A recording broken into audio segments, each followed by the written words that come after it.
Apakah wartawan lebih mulia dari konten kreator atau sebaliknya? Tidak. Jadi ini talk show, bukan podcast.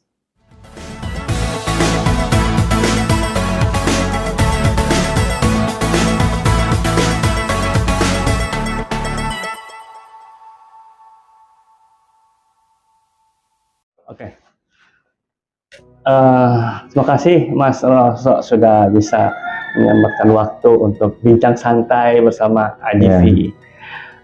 Kita punya program namanya Ini Talk Show, bukan podcast. Karena kita akan mau membranding bahwa podcast sama talk show itu beda. Jadi supaya ingin supaya jangan sampai dibilang kita ngobrol gini dibilangnya podcast. Sebenarnya podcast itu cuma foto dan audio yang ada di Play Store. Nah, saya ingin membrand bahwa ini talk show. Tadi kan Mas bilang 20 tahun, 10 tahun yang lalu sudah ada informasi bahwa televisi itu akan nanti tergiras, kuras, hilang gitu. Misalnya hilang arti nggak tahu bagaimana, karena memang televisi itu adalah hanya menyiarkan sebenarnya kan. Jadi memproduksi itu adalah PH harusnya kan. Nah, ini kan saat ini kan kebanyakan itu TV itu memproduksi. Nah itu kan jadi eranya, maksudnya sudah menurut undang-undangnya sudah melanggar sebenarnya. Nah akan tergerus, artinya saat ini kan banyak juga YouTuber yang merasa diri jurnalis juga. Nah yang kita tahu YouTube itu adalah sebagai content creator.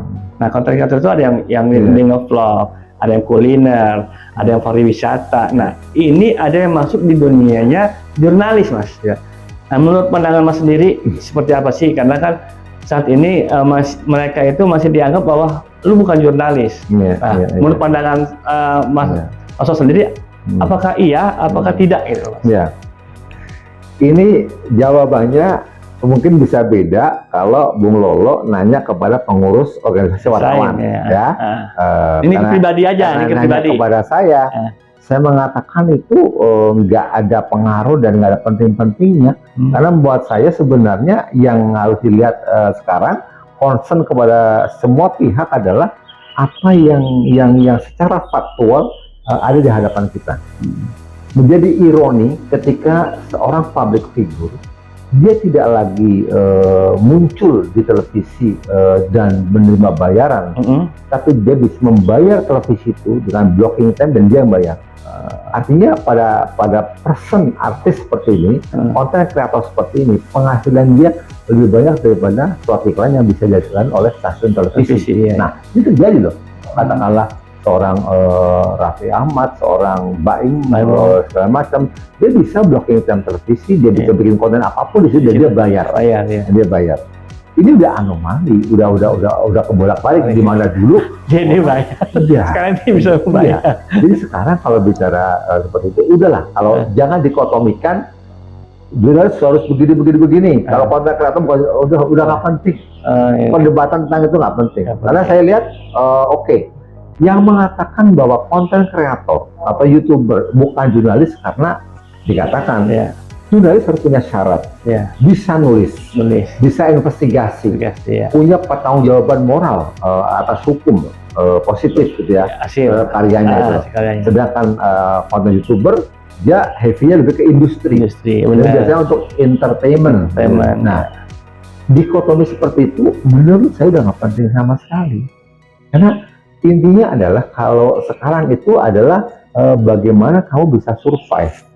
Kamu mau pakai predikat wartawan kek, kamu pakai konten kreator kek, sepanjang lu masih eksis, lu bisa berkarya dan karya you bisa dilihat oleh jutaan orang, itu lebih dahsyat daripada lu yang profesi wartawan punya anggota PWI katakanlah, tapi yang baca cuma 10, 11, untuk apa? Ini fakta.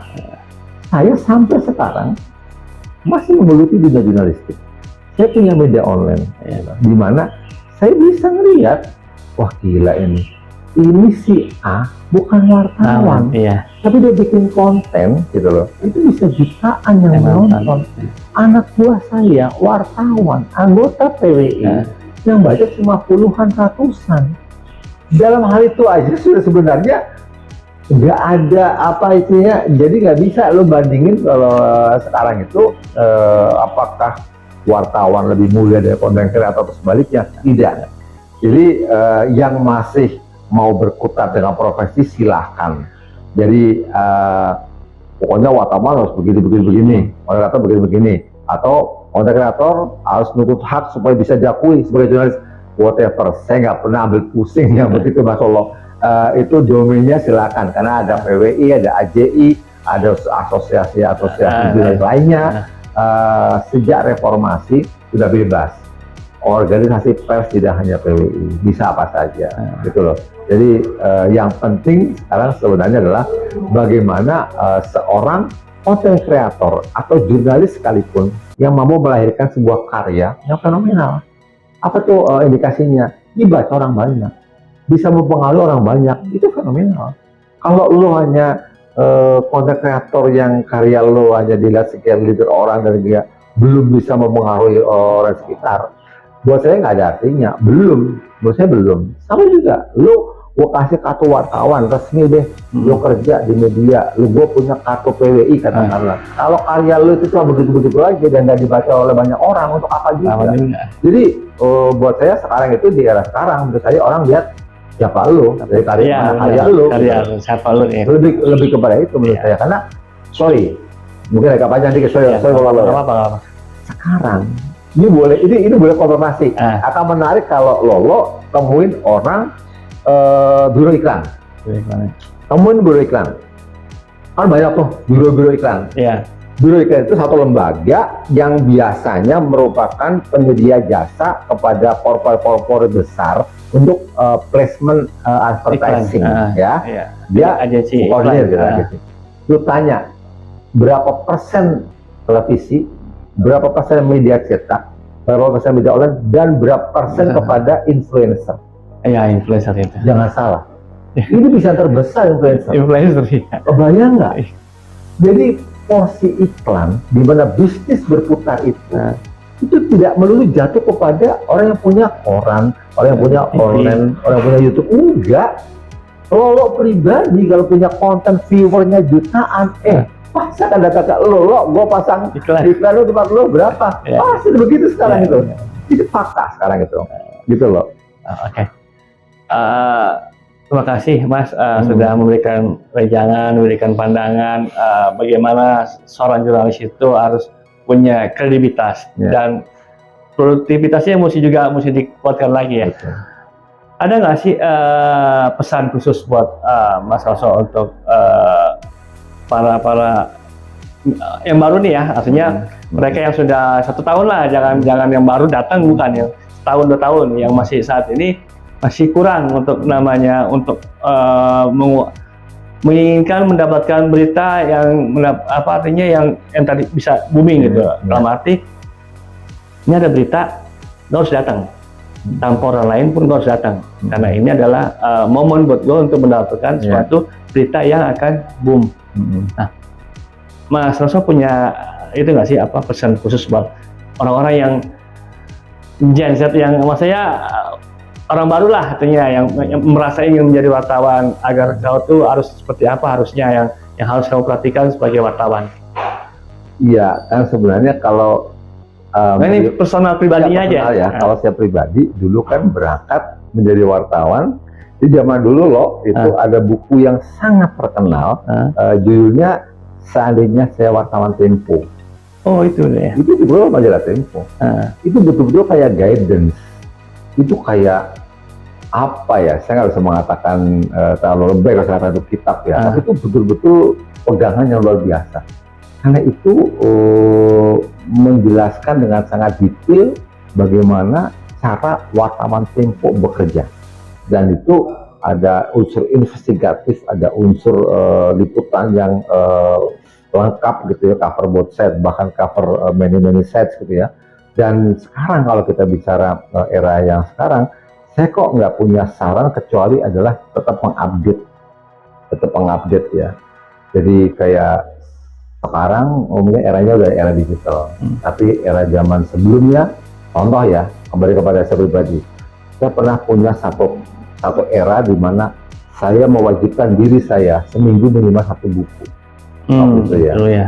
Kalau saya nggak mampu beli, saya di Jogja kebanyakan. Jogja itu kan toko buku nggak diplastikin. Iya, jadi ada dibuka. Bisa dibuka. Nah, saya bisa baca. Datang 10 halaman, saya tanda pulang. Datang lagi, pulang. Seminggu harus habis itu. Ketika udah dapat uang, dapat honor, bisa beli, saya beli. Nah, ada periode di mana saya mewajibkan diri saya 1 minggu 1 buku. Nah, sekarang kan eranya sudah beda, era digital. Dulu mau download buku apa aja ada. Informasi apa aja ada. Tanpa harus beli. Harus kuat-kuatan mata aja gitu ya. Baca. Nah, itu masih saya lakukan. Saya masih lakukan itu. Jadi betapa saya akan jauh ketinggalan karena saya lahir era tahun 60-an, pekerja wartawan tahun 80-an, sekarang tahun 2023. Bagaimana saya bisa mengaktualisasikan diri saya kalau saya tidak mengupdate yang berbaru intinya ya sekarang. Nah, informasi berkembang segala rupa. Yang penting lu kalau baca buku nggak boleh ada denial, nggak boleh ada acceptable 100%. Jadi lu harus terima buku itu, ya sudah. Jangan terima 100%, jangan tolak 100%. Kan kalau lu baca buku tahun-tahun 100% akan jadi paham, itu bahaya. Jadi paham semua. Iya. Harus begini, kalau begini salah. Salah ya. Itu bahayanya. Itu bahaya ya. Lu juga jangan terlalu denial. Ini salah nih. Lu siapa yang waktu itu udah bukan buku? Bukan buku. Kalau saya tuh karya-karya ilmiah. Itu main-main sembarang denial, menolak itu jangan. Jadi saran saya, tips dari saya baca buku atau saya menerima informasi.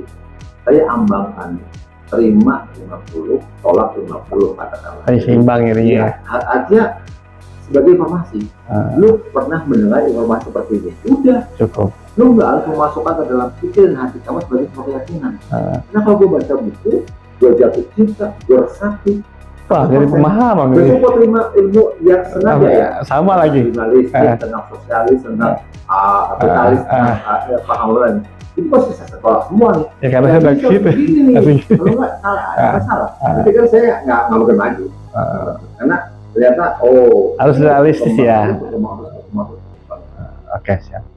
Terima kasih Mas sudah bisa memberikan waktu, memberikan pengalaman tentang jurnalis. Next kalau ada waktu lagi saya bisa ketemu lagi, kita ngobrol lagi dengan wawancara yang lain gitu. Mungkin yang lain mungkin. Oke, terima kasih Mas. Ya. Oke.